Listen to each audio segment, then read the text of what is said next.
Thank you so much for inviting me. It was very kind of you.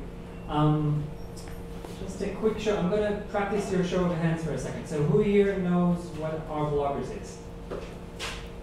Okay. So we know each other. That just answered who here uses R. Another show of hands. Who here has used in his work in any point of his career H-cluster? Okay, less people. However, who here knows what hierarchical clustering is? Okay, so we know what that is. We haven't done it much in R. So here's the last question, which is actually what I was aiming for. I'm trying to decide how much to drill into the code and how much to go high level. So who is in favor of going, like really going into some code? Raise your hands for a second. Okay, and who here is more like, I can't see. Just talk with me high level. Okay, we're embarrassed to say. Okay, that's fine. So I'm going to start by giving a small piece of context to the work I've done. So I'm going to present to you today two packages I've authored. One is Dendextend, the second one is Installer. Both talks are relatively lightweight talks, but somewhat pretty. The motivation I had for studying Dendextend, which I'm going to talk about in a moment, was that during my master thesis I had to do comparisons between two phylogenetic trees. And for that I imported one tree, and then I needed to construct another hierarchical clustering tree and compare the two. And I discovered that that is a very painful process to do in R. And during that work I've developed a lot of code, and at the end of that project I said, why not package it into a nice, neat package? And this is going to be the result. So I'm going to assume, which is a bad assumption I see, but I'm going to assume you know what hierarchical clustering is and you know how to do it with R to some degree, and I don't need to explain it to you. And I'm going to go through some of the caveats of what is currently accessible to you in base R, and then I'm going to go into what I've offered. This is not going to be satisfactory for you to know how to do it on your own. However, all of the slides are already on GitHub, including a vignette which is about 80 pages long. So you're going to have all the information needed, even if you don't have the background. Even if you're not very good at R, you'll have all the information you need to go through it at home and do it for your own data sets. So let's start with Dendrogram objects. Okay. So H-cluster is the method used by R. So I'm saying something else. H-cluster is a method used by R to create hierarchical clusterings. But once you have that data object, you want to do something to it. You want to visualize it. You maybe want to manipulate it a bit. And that is much easier to do in Dendrograms. So I want to start by the disadvantages of Dendrogram. So the disadvantage of a Dendrogram object in R is that there is no statistical method to create it. You need to go through H-cluster to do it. And the other major disadvantage is that there is terrible performance issues when you're working with Dendrograms in general. And the reason for that is because a Dendrogram is, well, a tree.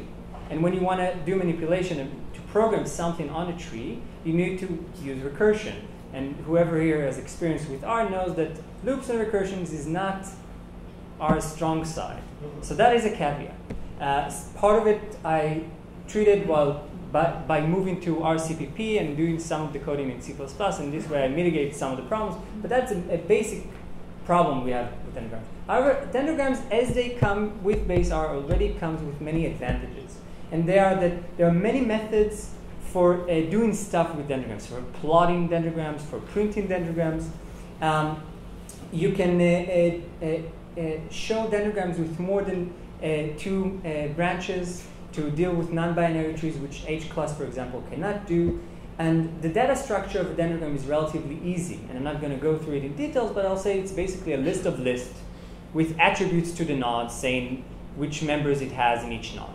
And a few more added attributes. That's what a Dendrogram is. It's a very, for a person experienced with R, it's a very easy data structure compared to H-cluster, which is more complex. And the other advantage of Dendrograms is, well, it's both an advantage and a testimony for how useful it is that many packages use Dendrograms in its processes. And this is just a partial list. So that said, Dendrograms still have much more to go.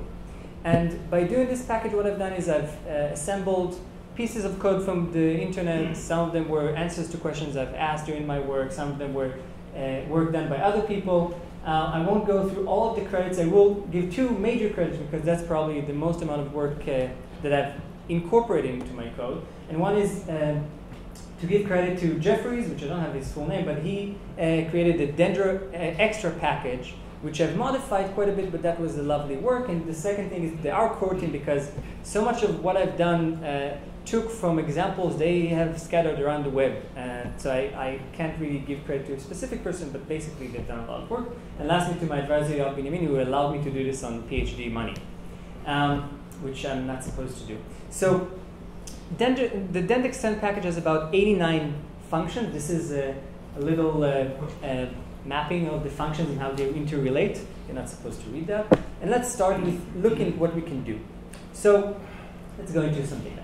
So this is an example which is very boring, but we need something to work with. So I took a data called Precip, which is basically the amount of amount of rain in a certain year across cities. And I subset it to take just Boston, New York, because that's where I was, and a few other cities. And then I created a distance matrix between these cities, and each one of them is just one number, so the distance is very simple to understand. Then I ran a hierarchical clustering on this distance, and I turned it into a dendrogram by doing as dendrogram, and I reversed the dendrogram for some other reason. And here's just a simple showing of what the data is. So Washington is 39 centimeters of rain for that year, millimeters. New York is 40, Boston 42, and so on.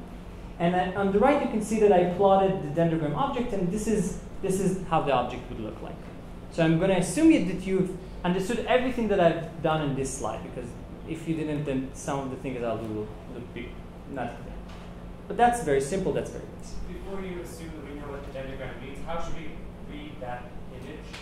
Okay, so that means I can't assume. So should I go through? Give me and I'm sorry, I'm doing this, but I have half an hour. Should I explain that image? Give me a hand for a second. Who wants me to explain that image? Okay, so I'll briefly go about it. So a dendrogram is basically a representation, is a partial representation of a distance matrix. Okay, that's what it is. You take the same way you want to do dimensionality reduction, there's many other methods. This is one way of reducing the amount of information you have in a distance matrix into a visible plot that you can think of. Okay, so in our case, the distance, for example, between, let's take the example here. So we have Washington and New York. So Washington and New York, the distance between these two cities with these two numbers is 1. Okay, so how does that apply with our dendrogram? So you would go here, and you would see that here you have Washington, and here you have New York, and the branch is in the height of 1, has the height of 1. And that signifies the distance between these two cities in our data set.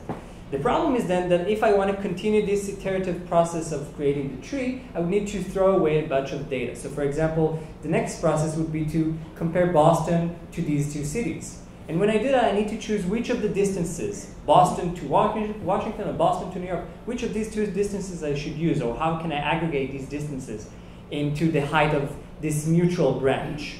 And the way it's done here is through a method called single, which is basically give me the minimum distance between one item and the items of the second group. So that's what it gives us here. It gives us 2. And the reason for that is probably because Boston has a distance, here we see, Boston has a distance of 2 from New York and 3 from Washington, so 2 is smaller than 3, and we take 2. And this is how, in an iterative way, we construct a dendrogram. So it's a representation of a distance matrix, which can represent many, many different things. Okay. Thank you for asking. So let's talk about the types of things we would like to do with the dendrogram object, and here's an example of a long list of functions and features now available through the Dendextend package. So one basic thing we would like to know is to know how many leaves we have in the package. So you can, like you have endcall and endrow, you now have the endLeaves function that gives you 5. We have 5 leaves. Endnodes is how many nodes we have in the tree, including the leaves. So here we have 9 nodes. So this would be the first node, this would be the second, the third, the fourth, and then we have 5 more, so that's 9. And this function, I'm giving it because I want to try to understand something about how all of the functions work on dendrograms. So I said to you that the dendrogram is basically an R object, which is a list of lists with attributes. So right now, one very important attribute is what is the height of every branch, of every one of these nodes. And the answer is that it depends where we are. So in this node, the height would be 14. At this node, it would be about 4, and so on. So how can I access all of these attributes in an easy way? So the answer is that you would need to run a recursion function that would go through the list to be able to extract all this information, all these attributes. So I've packaged a bunch of such recursive function into several functions. So this is a function called get nodes attributes, which does what the name says, where I put into it the dend object, and then I say, give me the attribute of height. And what it then does, it goes through one node at a time from top left to right. Okay, so the first node was 14. The second one is this one, it's left and bottom, it's 4. The next one is 2, the next one is 1. And then we have this node, which is 0, it's a leaf, 0, 0, 0, 0, 0. Okay? And that would be highly important for a lot of different things you might want to do later with Dendrograms.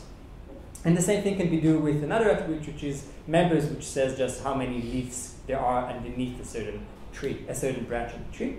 And then another one, which we're going to go deeper into, is labels underscore colors, which says what are the colors of our labels in the leaves. And currently, they have no color, which is how we get the Dendrogram objects. Let's start adding some color. Okay, so I have, I'm going to assign the Dend object we have into a new object called Dend2. I'm going to take the labels of Dend2. What its current labels were the names of the cities. And I'm going to assign to that labels the abbreviation of the labels, meaning I want to shorten the labels. Now notice that just this move is not currently possible in R. You could not assign, and when you think about this object, you can understand why they didn't play around with doing it to begin with, because it takes a bit more work, and often people may not need it. Okay, but in order to just assign labels, I actually need to go through the recursion of the tree and find the right labels and assign them, which is not a big problem, but no one said and did it. So now you can do it. And then we have labels underscore colors of den, which was nothing. But to that I assign now a rainbow HCl colors with the number of leaves, meaning I'm giving it five colors into these labels. And then I plot it. And this is the plot we get. So we get the same plot, just with nice colorful colors for the labels. Okay, that's nice. Let's do another one. Let's call it the branches. And this is a bit more complex. So here what I do is I assign Dend3 with what we just had, but this time what I do is I assign to it the object Dend2 after entering it into the function color branches. Now this is a bit different. This way of working, which I think is the right way of working with Dendrogram, is a bit different than what you might be accustomed to in many other R objects. In many times, what you would do is you would have one object, let's say a linear model or something. Then you would have a plot method for that linear model object, and you would just have many parameters in the plot to change to get the type of plot you would want. When it comes to Dendrograms, what you often would prefer to do, because it's so expensive on time, because it's so slow, is to take the object itself and keep modifying it, but keep the modified version of the plot. If I were to keep doing all these different changes to a Dendrogram over and over and over, it would take a long time. So I would rather change the labels, and that's it. That's my new Dendrogram object. A Dendrogram with colored labels, a Dendrogram with colored branches, and so on. So here I'm copying this one after getting it into the function color branches with k equal 3. And what does that do? What it does is it says, let's take that Dendrogram and cut it at a certain height that would give us 3 different clusters from that Dendrogram. So here what we can see is I plotted then the Dendrogram, and I did a line at the height of 3, and we can see that at the height of 3, this cuts our tree so that we would have one leaf. Okay, it's from this green line down. This is the second leaf from this green line down. But here what we have is we have another third branch. Okay, so we have 3 clusters. So the first cluster has Miami, the second one would have Nashville, and then these 3 cities would be in the third cluster. And what the color branches do is that basically it says, how do I color the branches of the tree so you would easily see the cluster identity of each of the branches. And it's easy to see that there are 3 colors, right? We have blue, green, and red for each of the 3 colors. Let's move on. This one I'm going to skip, and this one I'm going to go into. So this is also a simple function, hang.dendrogram. And if you're wondering why I'm using dot sometimes and underscore sometimes, I'm not going to go into it, but there are good reasons for it. Not good reasons. aesthetical decision reasons for it. But what I do here is I hang the tree. What does that mean? It means I take the leaves, and I take them as high as I can before they go beyond their branch. And why is that important? Because sometimes it helps us understand that certain leaves might be much more distant than is visible in the way that they are ordered. So here what we have, for example, Miami is just by Nashville, but by hanging the tree, by giving the height of the leaves to make it higher and closer to their original branch, we can see that actually Miami and Nashville are quite far apart from each other, whereas Washington and New York are actually quite close. So that's a nice way of visualizing the distance to make it easier. Next. Another thing we might want to do is to rotate the dendrogram. So currently there is a function to do that in R called reorder, and I would strongly recommend you not to ever use it. And the reason is that we're used to thinking about the order function in R when we want to reorder vectors or matrices, and we assume that if we'll put the ID of a certain item, it would reorder according to the item ID. That's not how that function works. It gives some sort of weighting, way of giving weights to every node, and then it gives a certain function of the weights, and then it aggregates it to decide on the order. And that's not how we want to reorder the tree. I basically would prefer to just take the tree as is and just tell it what is the ID numbers of the labels I would like to reorder, or just give the names of the labels according to the order I would like them to be at. And that's what the rotate function that we see here offers us. So we just place into it rotate of the dend object, and then you just put the item IDs of the leaves into it, and then it just rotates it the way you would want it to be. So you can see that here I asked for the fourth item to be first. So what is the fourth item from left? It would be Miami. And here we can see that Miami is first. On the right tree we can see that Miami is first, and on the left one we can see it was in the fourth location. And that is that a question? Nashville, not Miami. Was it Nashville? Sorry. Oh, you're right. Sorry. The next one is unbranching. And unbranching means that sometimes you might want to take, and that was my particular case in my work, where I had actually needed to take two trees, combine them, both of them together, but I didn't really know the height of the combined tree, and actually the branches in the trees that I combined actually should have had the same height. So I wanted to unbranch them. So this is what this function does. It basically allows us to take the dendrogram and take one of the branches and put it to be at the same height as the root of the tree. So here you can see that this new tree has 3 children in its root node instead of 2. And the next one is to prune. We sometimes want to take the tree and remove some of the items, and that's something that should be done with caution. The reason I'm saying it because and I'm not going deeply because of time constraints, but a dendrogram object in R is a list of lists with a lot of attributes, but at the bottom of the list what you have is numbers, and these numbers are integers indicating the ID of the location of that data item in the original matrix that created the tree. Okay, that's what the dendrogram object numbers mean.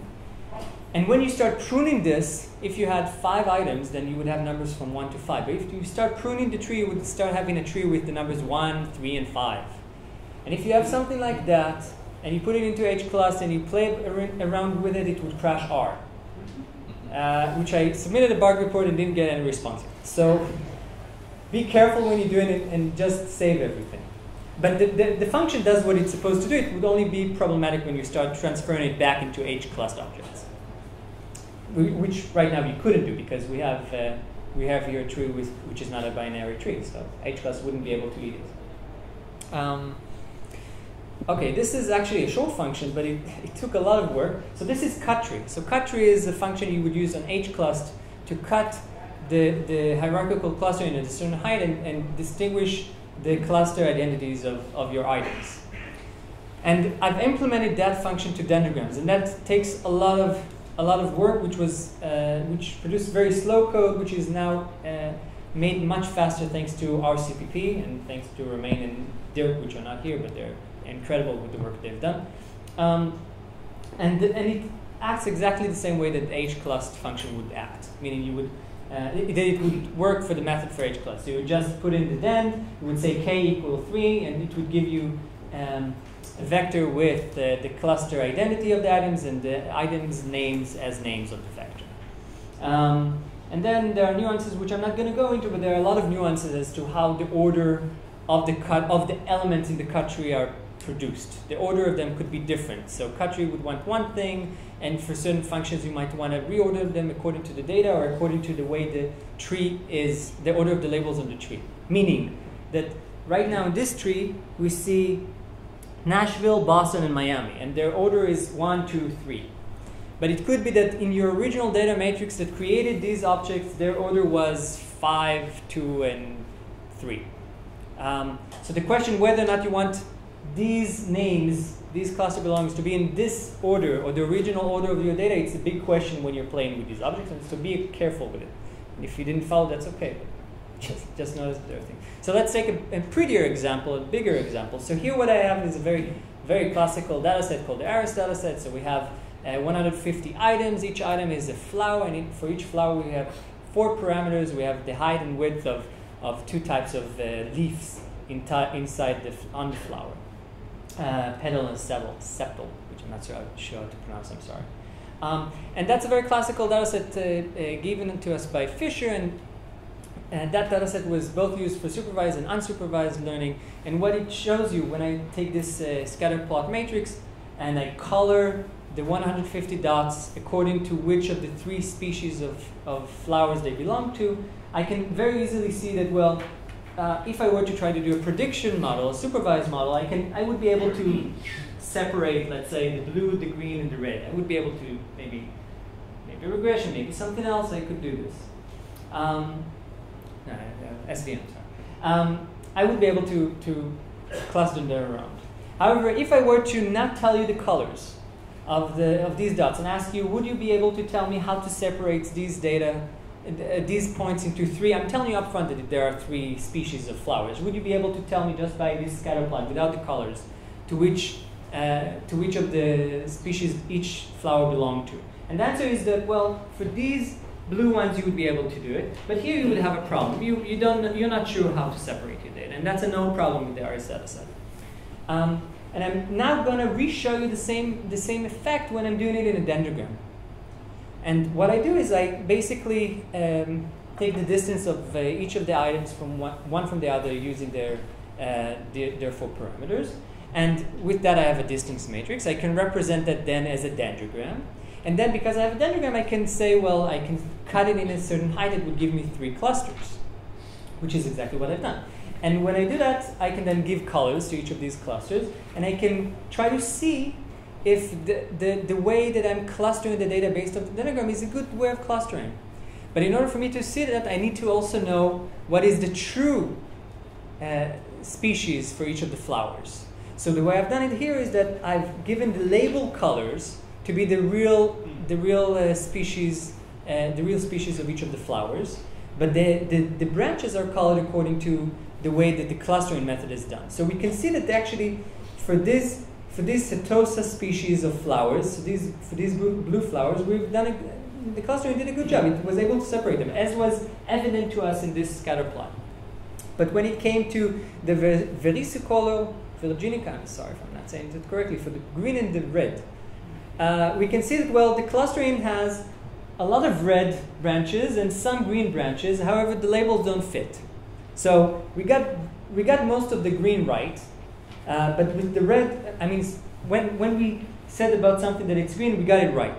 But when we said about something that it's red, we have a large cluster of green dots that we misclassified, that we would have misclassified. And of course, you can tell me, well, why would I need Dendrogram for that? We have a scatter plot. Well, you could use a scatter plot when you have just 4 dimensions, and the specific 2 dimensions are very useful to see that. You're not going to do that when you have 10 dimensions or 100. However, you could do that with 100 dimensions. So that might be useful to look into. And that is the promo of my next part. So according to the clock, I've finished my time. I was not able to talk with you about the install R package. So what I'm going to do, because we started a bit later, I'm going to steal about 4 minutes. Is that okay? I need the speaker to approve. Where is John? Sure. So I'm going to steal about 4 minutes. I'm not going to talk at all about this, but I'm going to say, while waving hands, that all of this work was done in order for me to be able eventually to compare two trees. And to compare trees, you would need two things. One is you would want to have statistical methods, statistical measures that would allow you to know whether or not the two trees are similar or not, to say are they correlated or not.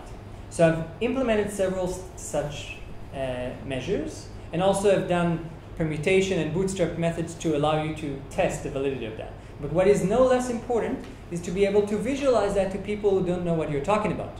And for that you have the Dendrogram plot, which just takes two trees. In this case it's the same ARIS dataset that we had.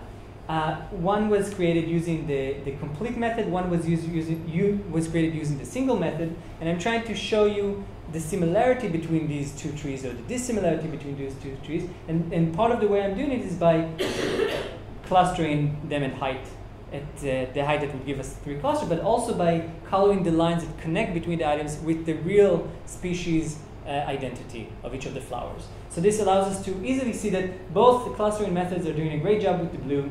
They're both doing a terrible job with they're both succeeding with the red, but they're both doing a terrible job with the green. However, complete seems to be doing a better job because we see more green with green, and here we see almost no green with green. And I'm not going to go into how to plot them. I'm not going to go into how to rotate the plots in order for them to look prettier, which is something I don't have time to do, but that's how I would want to do it. One moment.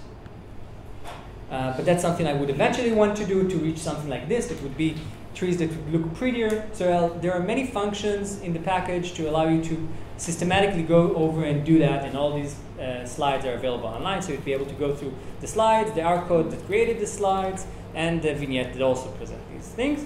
And there is another set of slides showing you how to compare and do some sort of inference on the measures. That said, let's go into PowerPoint and do this, or not, and do view. I'm sorry, I use a non-Mac computer. Is that full screen? It says that it's full screen. Go to the upper right and play. To what? Play. Play. Of course I need to play. No. I apologize.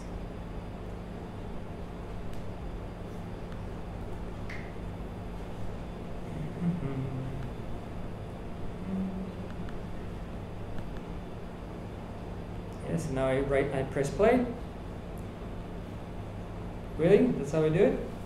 Ah, you see it differently. Okay, that's fine.